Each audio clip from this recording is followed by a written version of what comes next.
Nega namoz uchun tahorat olamiz, hoji? Alloh shunday istagani uchun albatta. Lekin nega? Seningchi nega? Toza bo'lish uchunmi? Mana tugunni ham yechding. Unda nega aynan qo'llar, nega yuz, nega oyoqlar? Bilmayman, hoji. Yuzimizni yuvamiz. Chunki Allohning huzuriga yuragimiz bilan chiqamiz. Yuragimizdan kechayotganlar yuzimizdagi chiziqlarda aks etadi. Shu sababli Alloh huzuriga borishdan oldin yuz yuviladi. Qo'llarimizni nega yuvamiz?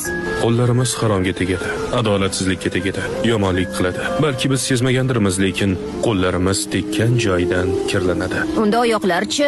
Oyoqlar odamlarni olib boradi, to'g'ri yo'lga ham, egri yo'lga ham.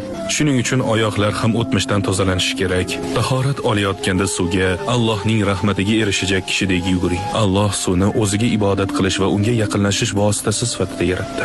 Alloh bizning gunohlarimizni kechirib, qalbimizni marhamat ila tozalagani kabi suv tashimizni tozalaydi. Shuning uchun suvga yuvib Allohni zikr qilamiz. Men bundan buyon doim tahorat olaman. Kuniga 15-20 marta tahorat olaman endi.